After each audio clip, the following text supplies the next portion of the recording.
Hello everyone and welcome back to the realm and the wonderful world of Crusader Kings 2. My name is Burton and today we're trying something a little bit different. We're going to be playing Geheimnisnacht. Now hopefully I didn't just muller the German language there, so apologies for any German people out there. This is of course the Warhammer Fantasy mod. Now lead developer Illithid and all his people have been working on this for quite a bit of time now, and so I thought it's time I give it a little bit of attention on our channel. Now, in regards to the world of Warhammer itself, my experience in it is very little indeed. I remember when I was a child I used to actually get the little figures. I was a bit of a model geek. So I did more painting than I did actually playing the actual game or learning anything about the lore. So that's why it's really handy that the guys have decided to put in 3 different starting eras. So firstly let's have a look at the Vampire Wars. Sounds interesting already, love the little bits of artwork.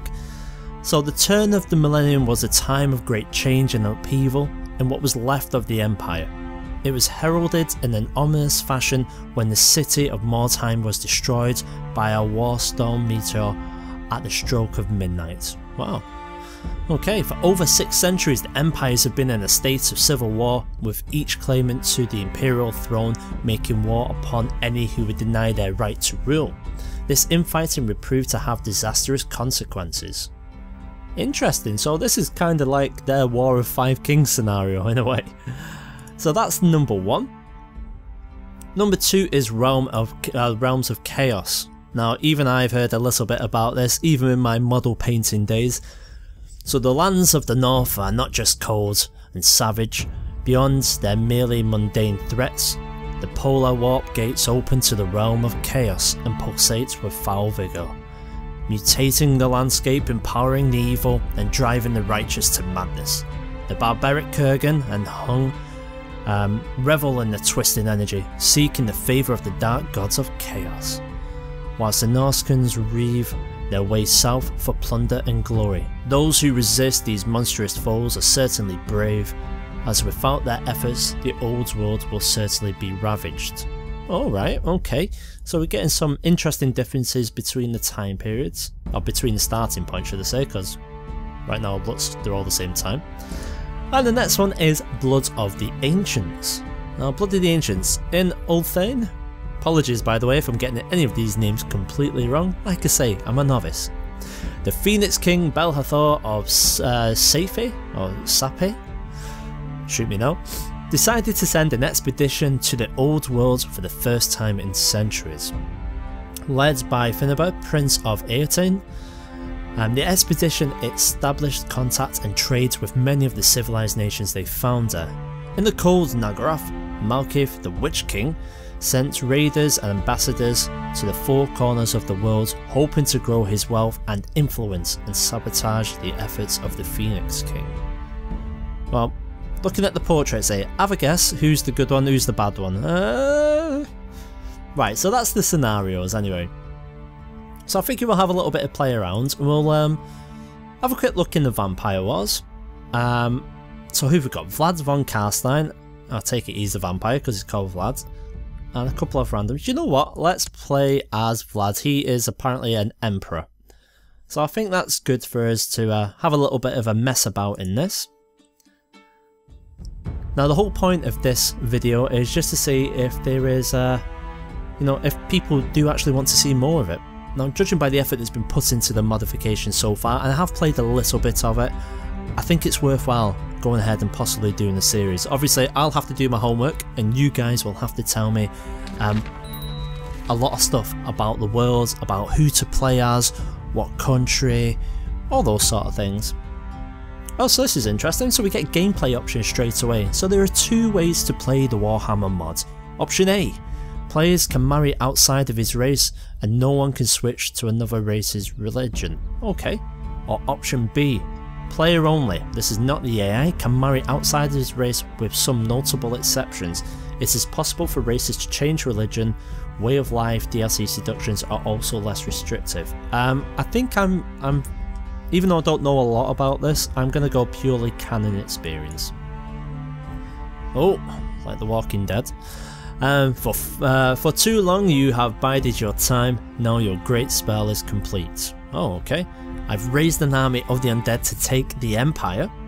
Let blood flow and let those who will not serve you in life serve you in death.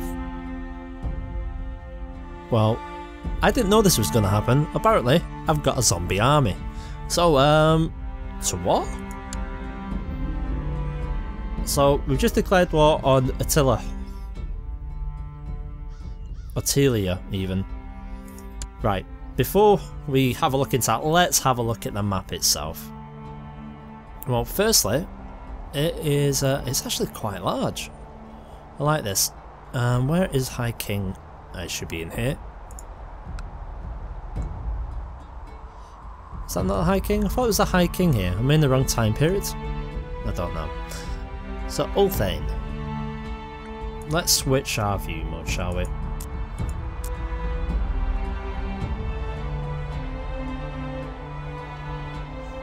So obviously in this there are so many different religions. In fact, let's try and have a quick look if I can remember. You can tell I never used the religion button. There's these opinions. Ah, there we go. The cross. How did I not know? So we've got Kadai, we've got the old ones. What are the old ones? Oh!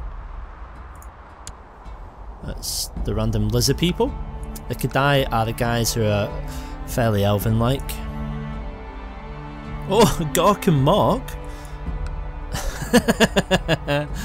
Oh yes. Just for shits and giggles, that might be worth having a look at. We've got Sifari. So more elven-like people. Chaos Undivided. I think I need to do a bit of homework on quite a bit of this if we're going to be playing. Obviously, some of you who are watching will probably know a lot more about this than I will. But just seeing all this, you see how much work's been put into it straight away. So this is our land. We are right in the middle of a shitstorm, pretty much. So who are we actually trying to take out? We're trying to take out this lady. Where are you? Oh, you're actually in the same land. Am I going? Ah, right, I'm with it. That's our land, Sylvania. So let's see how the mechanics work. They're probably very similar to what we're used to, but it might be interesting to see if anything else pops up. In terms of the character traits, you'll see the traits are down here. We have, oh, we're human. Law of Necromancy, that's great, so that means I can conjure up the dead. I'm a genius. It's Cast Iron Ring. I cannot be killed in battle. If the bearer is struck down, then it's a matter of hours or days and he or she will simply return to the fight. There is no known way to defeat the power of the ring, except to make sure the holder no longer wields it. Wow, I actually really like that. I'm a cast iron vampire from cast iron bloodline, so it's interesting that you've got a specific vampire trait for cast iron. Makes me think there are probably other vampire bloodlines. I could be wrong, but it's just me giving a bit of common sense there. Magic power 4, so this is something a bit new. Okay, and we've got some custom things as well. Excellent, let's see, pick an ambition. What have we actually got? The usual. We can create a title, but we don't have the power. So we can, oh, this is interesting. So we can cast magic on the battlefield. Craft magic item. Train a griffin.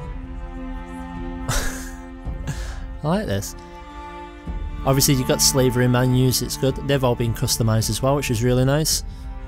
Oh yes, I love that. So we can always raise the undead, raise a 100-man regiment in Drakenhof.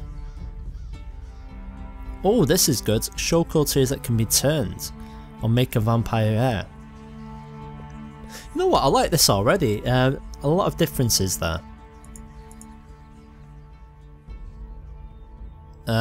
Same things in religion, nothing too much there. Okay, well I think that is gonna be it. Let's go and quickly march. Is it even worthwhile putting people here? We will have... You're my is he my vampiric son or is he my natural born son? comrades, and there we go, Manfred. So the vampires are on their way against the Imperial Talabecans.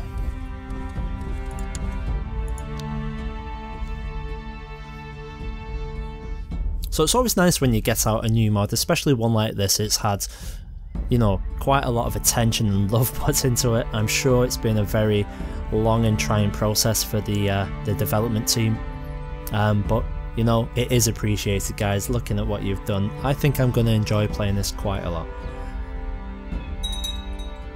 Now, you've done a good job as well of sort of familiarising ourselves with the bookmarks as well. Gives me a little bit more flavour, at least until I can read up on some things. Our first victim, Countess Nicola. Oh, she's run away. Do not run away, people. We will find you.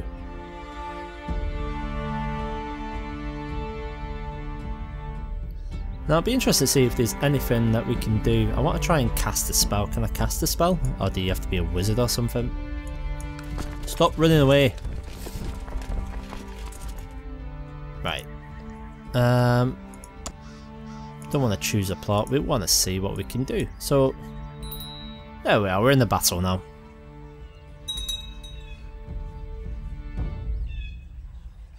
Right, yeah. I don't think I'm going to be able to cast a spell. But we just won the battle. And they're running away.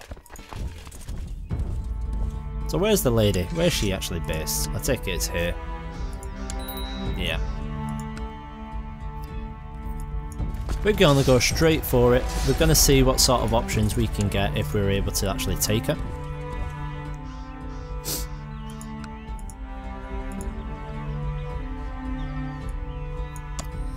Now, according to the Paradox forums, Geheimnisnacht, is it right? Geheimnisnacht means the night, well, the whole thing means the Night of Mysteries, as it's known in the Empire. On this night, the Dark Moon Mosleb casts its unholy light upon the world below. Sorcerous magic is empowered dangerously. The dead shift in shallow graves, and babies are born into the cursed and uncertain life. It is the night that demonologists cast the most dangerous pacts and beastmen are driven into a frenzy. On this night, the fate of the world may be decided. Nice. The description is much better than my pronunciation of the words. So, features as listed on the website, a brand new map with all important locations in Warhammer Fantasy, 5 different races to choose from, each with their own cultures and names, which we've had a quick look at. You can become a wizard and control the winds of magic. Become a vampire, I am, and bestow the dark kiss of unlife on others. And become the ever-chosen champion of chaos and lead an invasion of the soft lands of the south. Ooh, that sounds actually really interesting. Become a cultist of the ruinous powers and try to remove them from your realm. Careful though, as you never know who exactly may be a thrall to the dark gods. And apparently there's much more to come. So right now this is version 4.1 of the modification. Looking at the history of the mod as well, there has been previous versions, it's updated regularly and it is supported on there. It's got quite a good following, so have a look in the description of this video. I'll put the link in there to Paradox Plaza. Obviously you need to log in and able to have a look at the forums itself, get this downloaded, give it a good go, and for those guys who want to see more videos like this on the channel, give me a couple of ideas. Who do you want me to play as? What actual time periods, or sorry, what starting point do you want me to go in? And that gives me some direction, so I know what I'm reading up on, so I don't sound like the total fool that I actually am. Let's go ahead and just knock down the wall, shall we? We'll assault this quickly.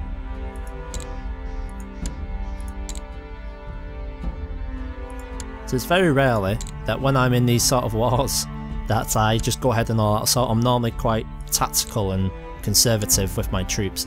So there we go, we've just taken that. We'll just speed everything up, shall we? Should we go for a speed run? See if we can just quickly do this. I'll run out of troops, so watch this. So we've got the same sort of plotting, nothing new there. Expose him, that'll do.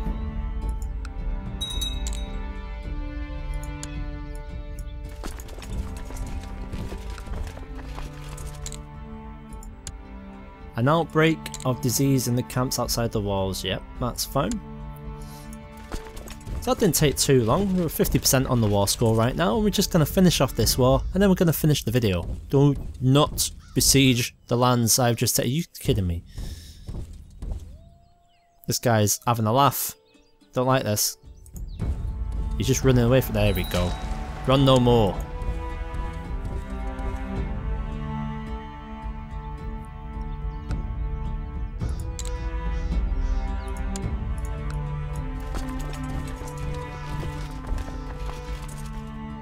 Oh, so they've got a small army that's come up. To be honest, this is very easy so far. I'm not even paying proper attention to this. But mind you, maybe this is how it actually happens. If someone all of a sudden conjures up an army of 15,000 undead, I think you would be helpless as well.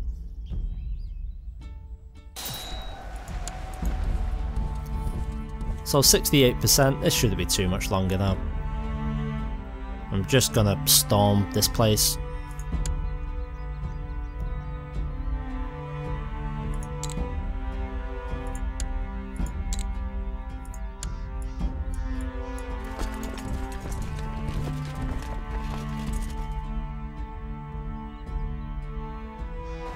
One of the things that's also interesting about this is because I spend so much time playing Game of Thrones. In Game of Thrones, you're actually a Lord Paramount, or you're part of a specific part of Westeros.